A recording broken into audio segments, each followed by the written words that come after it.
To VS tuition classes. Myself Vijay Sharma और आज के वीडियो में मैं आ गया हूँ लेकर क्लास 11th का मैथमेटिक्स। तो आज से हम लोग स्टार्ट कर रहे हैं क्लास 11th का मैथमेटिक्स। ये वीडियोस आपके लिए बहुत ही इंपॉर्टेंट हैं क्योंकि यहाँ से आपका 11th का मैथ स्टार्ट होता है। तो अगर आपने भी मैथ्स ले लिया है, सब्जेक्ट में मैथ और बायो में से चुनना होता है, तो अगर आपने मैथ ले लिया है तो यहाँ से आप स्टार्ट कर सकते हैं और यहाँ से आप मैथ्स को पढ़ के अच्छे स्कोर कर सकते हैं। साथ ही साथ अगर आप जेई मेंस का आगे प्रिपरेशन करना चाहते हैं या कर रहे हैं तो उनके लिए वीडियोस काफ़ी अच्छी है और काफ़ी अच्छे तरीके से वे अपनी तैयारी कर सकते हैं और इस वीडियो के माध्यम से वे अपनी तैयारी जारी रख सकते हैं। तो दोस्तों, आज हम बात करेंगे क्लास 11th मैथ का फर्स्ट चैप्टर जिसका नाम है सेट्स यानी कि समुच्चय। हम लोग हिंदी मीडियम विद्यार्थियों के लिए सबसे पहले लेकर के आ गए हैं समुच्चय। बाद में कुछ दिनों बाद हम लोग लेकर आएंगे इंग्लिश मीडियम वालों के लिए। तो अभी इंग्लिश मीडियम वाले बच्चे वेटिंग में रहें, फिलहाल हिंदी मीडियम वालों के लिए बैच चल रहा है। तो इस बैच में हम लोग बात करेंगे समुच्चय के बारे में, ठीक है। मैथ्स का काफ़ी इंपॉर्टेंट टॉपिक होता है समुच्चय और ये बहुत से बच्चों को समझ नहीं आता है, ठीक है। तो अगर आप इसको समझना चाहते हैं अच्छे तरीके से, इनके क्वेश्चंस को करना चाहते हैं, ठीक है, कुछ वीडियो के अंत में आपको जब ये चैप्टर खत्म हो जाएगा तब हम लोग एक जेई मेंस का भी वीडियो ले आएंगे जिसमें केवल इस चैप्टर से रिलेटेड जेई मेंस के ही क्वेश्चन होंगे। तो बच्चों, अगर आप हमारे चैनल पर नए विजिट किए हो तो चैनल को सब्सक्राइब कर लेना और साथ ही साथ वीडियो को लाइक कर देना, ठीक है, क्योंकि ये वीडियो आपके लिए बहुत ही खास होने वाली है। इसमें हम लोग बात करेंगे सेट्स यानी समुच्चय के बारे में। तो चलिए स्टार्ट करते हैं आज की वीडियो। देखिए, वीडियो को शुरू से अंत तक जरूर देखिएगा, ठीक है। अब चलिए स्टार्ट कर लेते हैं बिना देर किए, ठीक है। समुच्चय, समुच्चय कहते किसे हैं? जैसे मान लो सेट्स, इंग्लिश में हमने क्या कह दिया, सेट्स। जैसे आप कपड़ा वगैरह खरीदने जाते हो या जूता खरीदने जाते हो तो आप कहते हो कि कपड़े वाले दुकान से आप कहते हो, कपड़े के दुकानदार जो होते हैं उनसे आप क्या कहते हो, एक सेट कपड़ा दे दीजिए या एक सेट जूता दे दीजिए। अगर आप जूता खरीदते हैं तो एक जूता तो खरीदते नहीं है, जोड़ा खरीदते हैं, तो वो सेट हो गया, ठीक है। जैसे कपड़ा खरीदने जाते हैं तो कहते हैं एक सेट कपड़ा दे दीजिए हमको, तो पैंट शर्ट दोनों निकाल देता है। तो जब सेट की बात होती है तो उसमें आपको पता है पैंट और शर्ट दोनों मिला करके सेट होता है, ठीक है। ऐसा तो नहीं है बस आपको पैंट दे दे और आप सेट बोले थे, ठीक है। तो इस तरीके से, इस प्रकार की चीजों को ही हम समुच्चय कहते हैं। अब देखिए, गणित के माध्यम से सबसे पहले जॉर्ज कैंटर ने, एक जॉर्ज कैंटर गणितज्ञ थे, उन्होंने क्या किया, यहाँ पे आपको उनकी फोटो दिखाई दे रही होगी, बहुत महान व्यक्ति थे। इन्होंने क्या किया, सबसे पहले समुच्चय के बारे में बताया, समुच्चय के डेफिनेशन को बताया, जिसे ऊपर लिखा गया है। ऊपर यह लिखा गया है, वस्तुओं के सुपरिभाषित संग्रह को समुच्चय कहते हैं। जैसे अभी हमने सेट की बात की, तो अगर आप दुकानदार से कहेंगे कपड़े की दुकान पे जाके, देगा कि नहीं देगा? देगा, क्योंकि वो जानता है सेट में, एक सेट कपड़े में पैंट और शर्ट आता है, ठीक है। ठीक उसी प्रकार से वस्तुओं के सुपरिभाषित संग्रह को, यानी आपको सुपरिभाषित कहने का मतलब यह है कि उसमें आपको पता हो क्या क्या वस्तुएं हैं अंदर, ठीक है। जैसे सेट की बात की है तो पैंट शर्ट, दुकानदार वाला याद आ रहा है, अभी जस्ट 2 मिनट पहले बात की है, ठीक है। तो इसी तरीके के चीजों को हम लोग सेट्स कहते हैं यानी समुच्चय कहते हैं। अब चलिए हम इसकी डेफिनेशन देख लेते हैं। तो सर्वप्रथम इसको किसने बताया था? गणितज्ञ कौन थे? George canter. यहाँ पे आपको उनकी तस्वीर दिखाई दे रही होगी। जॉर्ज कैंटर काफी महान व्यक्ति थे जिन्होंने गणित में बहुत बड़ी भूमिका निभाई और समुच्चय के बारे में बताया। सर्वप्रथम इन्होंने ही समुच्चय के बारे में बताया था। तो चलिए अब हम देख लेते हैं समुच्चय के डेफिनेशन को। तो समझिए, वस्तुओं के सुपरिभाषित संग्रह को समुच्चय कहते हैं। यानी समुच्चय की संकल्पना सर्वप्रथम जर्मन के गणितज्ञ जॉर्ज कैंटर ने प्रस्तुत किया। क्या किया? जॉर्ज कैंटर ने वस्तुओं के सुपरिभाषित संग्रह को वाला डेफिनेशन देकर के समुच्चय के बारे में बताया। यह डेफिनेशन किन्होंने दिया? वस्तुओं के सुपरिभाषित संग्रह को समुच्चय कहते हैं, ये डेफिनेशन दिया अपने जॉर्ज कैंटर ने। तो इन्होंने डेफिनेशन दिया कि वस्तुओं के सुपरिभाषित संग्रह को समुच्चय कहते हैं। अब समझिए, सुपरिभाषित संग्रह कहने का मतलब क्या है? सुपरिभाषित संग्रह को समुच्चय कहते हैं। आप तो किसी बच्चे से पूछ लीजिए, हिंदी मीडियम का स्टूडेंट, अगर वो 12th में चला गया है, तो अगर आप उससे पूछेंगे समुच्चय क्या होता है, तो वो भाई साहब क्या कहेंगे? कहेंगे वस्तुओं के सुपरिभाषित संग्रह को समुच्चय कहते हैं। देखिए, आप लोग क्या बोल दिए? वस्तुओं के सुपरिभाषित संग्रह को समुच्चय कहते हैं, बिल्कुल ऐसे ही बोल देंगे। लेकिन यहाँ पे सुपरिभाषित संग्रह का आशय क्या है, ये समझना भी जरूरी है आपको। जब तक ये नहीं जानेंगे, कैसे आप जानेंगे कि वस्तुओं के सुपरिभाषित संग्रह को समुच्चय कहते हैं? ऐसे कह देंगे, बिल्कुल सही नहीं माना जाएगा डेफिनेशन। तो यहाँ पे बताया गया है सुपरिभाषित संग्रह का अर्थ क्या होता है। ध्यान दीजिए कि उस संग्रह में क्या है यह बताया जा सके, ठीक है। जैसे हमने एक सेट कपड़ा की बात किया तो उसमें एक पैंट आएगा और एक शर्ट आएगा एक सेट कपड़े में, तो हमें मालूम है एक पैंट और एक शर्ट, उसे ही हम एक सेट कपड़ा कहते हैं।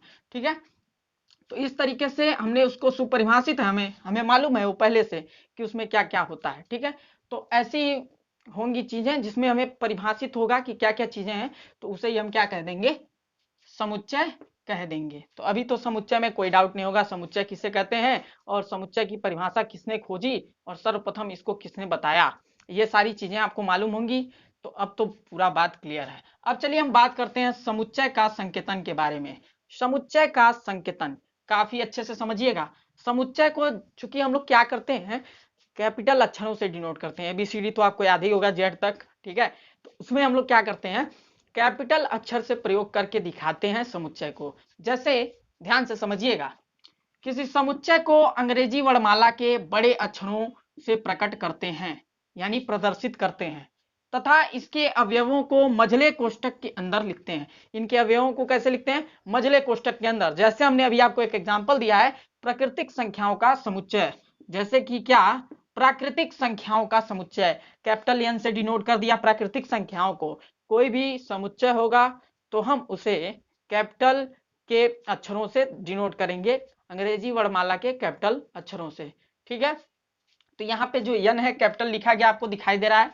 नेचुरल नंबर यानी प्राकृतिक संख्या के लिए यन का प्रयोग किया गया है और इसमें 1 2 3 4 डॉट डॉट डॉट कर दिया गया है क्योंकि एक से इनफाइनाइट तक की संख्या प्राकृतिक संख्या में नेचुरल नंबर में आती हैं। तो आप तो इसको समझ ही रहे होंगे। ठीक है, अब समझिए इसको आगे। आगे काफी इंपॉर्टेंट पॉइंट है बच्चों, इस पॉइंट को आप हमेशा याद रखेंगे, ध्यान दीजिए।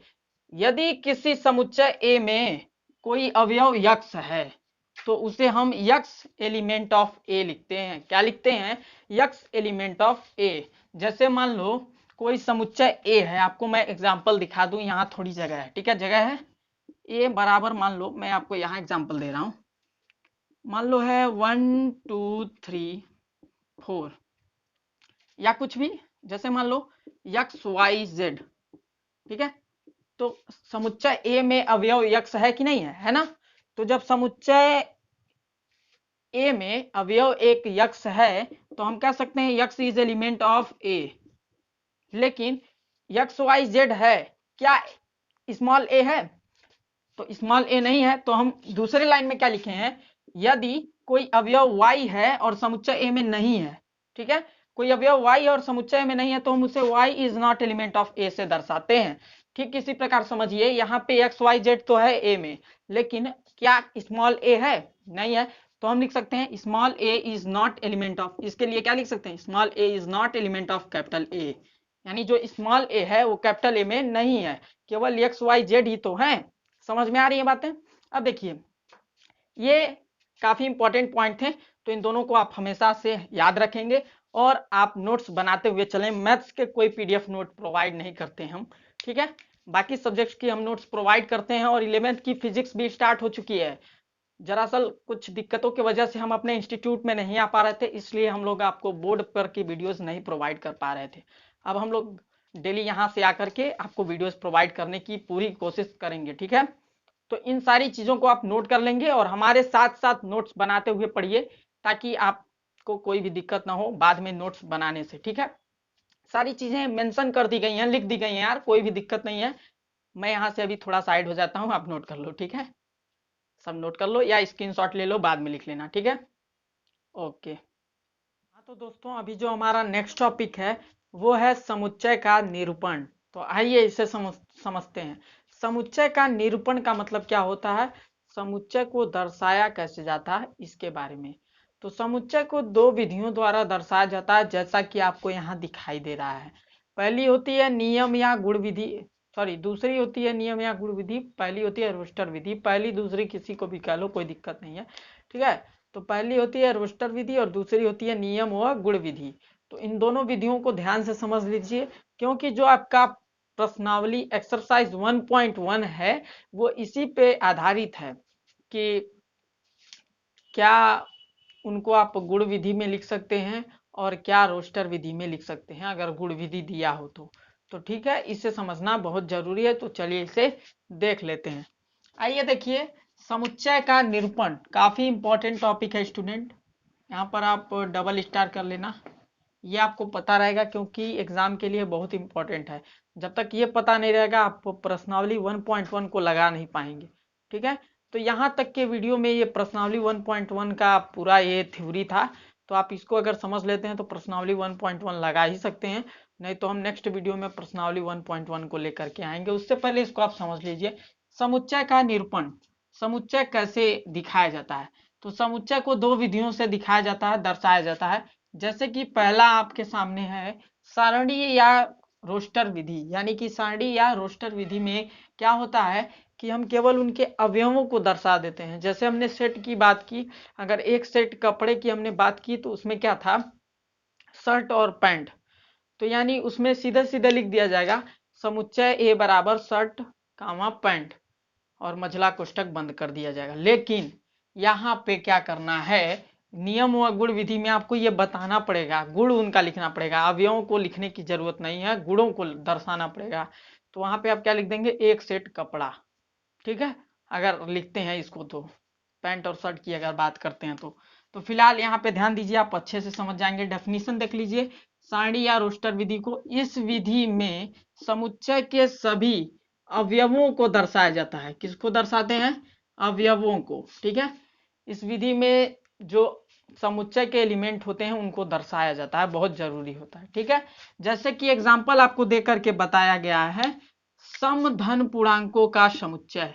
समधन पूर्णांकों का समुच्चय अगर मान लो ए है, ए से हम उसको डिनोट कर रहे हैं, ए से दर्शा रहे हैं, तो हम लिख सकते हैं 2, 4, 6, डॉट डॉट डॉट, जो भी समधन पूर्णांक हैं उनको लिख देंगे। समझ में आया, यहाँ से हम डॉट डॉट डॉट लगा देते हैं, जरूरी थोड़ा ना है पूरा कॉपी भर देंगे। ठीक है, अब यहाँ पे देखिए सेकंड जो है नियम व गुण विधि, इसको ध्यान से समझिएगा।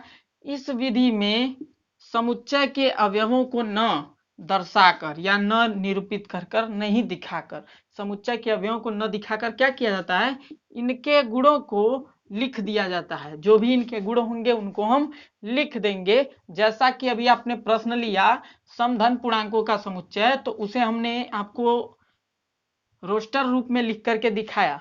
अब इसी को अगर आपसे कह दें नियम विधि या गुण विधि से लिखने के लिए, तो आप इस प्रकार से लिख सकते हैं कि कोई सेट ए है, वो इस प्रकार से परिभाषित है, मझोला कोष्टक बनाएंगे और लिखेंगे x such that x is equal to 2n द्वारा परिभाषित है, जहां पे n एक क्या है, नेचुरल नंबर है। नेचुरल नंबर कहने का मतलब क्या है, नेचुरल नंबर किससे शुरू होता है, 1 2 3 dot dot dot dot dot, आगे बढ़ा लोगे तो अगर n के जगह आप 1 रखते हो तो x बराबर कितना हो जाएगा, 2। फिर अगर 2 रखते हो तो x बराबर 2 दूनी 4, इसी तरीके से x बराबर 6, तो बढ़ता जा रहा है कि नहीं। तो यही तो मान है यहाँ पे 2 4 6, इसी तरीके से बढ़ता जाएगा। तो यही आपको मैं बताने का प्रयास कर रहा हूँ। अगर कोई समुच्चय हमको सारणी या रोस्टर विधि में दिया है तो आप उसे नियम विधि में कैसे लिख सकते हैं, इस प्रकार से। ठीक है, और अगर नियम या गुण विधि में दिया है स्टूडेंट, तो आप उसे रोस्टर विधि में कैसे लिख सकते हैं, ये हमने आपको बताया। तो आशा करते हैं आपको ये दोनों चीजें समझ में आई हो, और बहुत इंपॉर्टेंट टॉपिक है यार ये दोनों। अगर इन दोनों को अभी आपको समझ में नहीं आया तो वीडियो को फिर से थोड़ा सा बैकवर्ड करके फिर से इसको देखो, आपको अच्छे से समझ में आ जाएगा। ठीक है, तो आशा करते हैं आपको यहाँ तक का टॉपिक पूरा पूरा क्लियर रहा हो। तो इसको अगर आप देख लेते हैं, पूरे वीडियोस को देख लेते हैं और अच्छे से नोट्स आप जरूर बना लेंगे, वीडियो को यहाँ पॉज कर लीजिए और अच्छे से नोट्स बना लीजिए। अब बातों को सुनिए, ध्यान दीजिए। अब यहाँ से आप एक्सरसाइज 1.1 को आप खुद भी लगा सकते हैं। अगर आपसे क्वेश्चन नहीं बनते हैं तो आप हमें कमेंट करके बता सकते हैं। वैसे तो हम नेक्स्ट जो अपना क्लास होगा वो होगा एक्सरसाइज 1.1 पे। ठीक है, एक्सरसाइज 1.1 के क्वेश्चन के साथ मिलते हैं नेक्स्ट डे।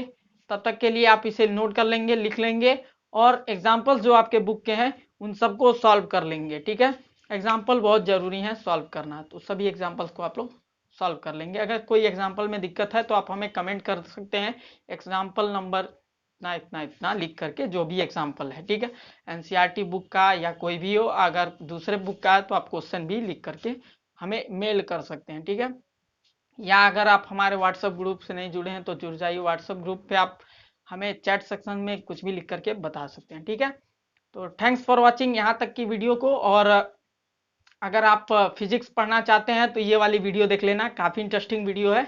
ठीक है। और फिजिक्स में लगभग हमने 4 पार्ट दे चुके हैं वीडियोस के, और चारों लाइव क्लास में हुए थे। तो अगर आपने इनको मिस कर दिया है तो आप यहाँ से इनको देख लो, प्लेलिस्ट है पूरी। और यहाँ अगर आप मैथ्स में अवकलन पढ़ना चाहते हो क्लास 12th का, अगर जेई का तैयारी कर रहे हो, तो आप इन सारे वीडियोस को देख लो। और वीडियो को लाइक कर देना। थैंक्स फॉर वॉचिंग, मिलते हैं नेक्स्ट वीडियो में। तब तक के लिए गुड बाय, नमस्कार। देखते रहिए हमारा चैनल VS ट्यूशन क्लासेस। ठीक है। और ध्यान दो एक चीज़, 1.1 के क्वेश्चंस को अच्छे तरीके से लगाना और इसका नोट्स जरूर बनाना। ओके।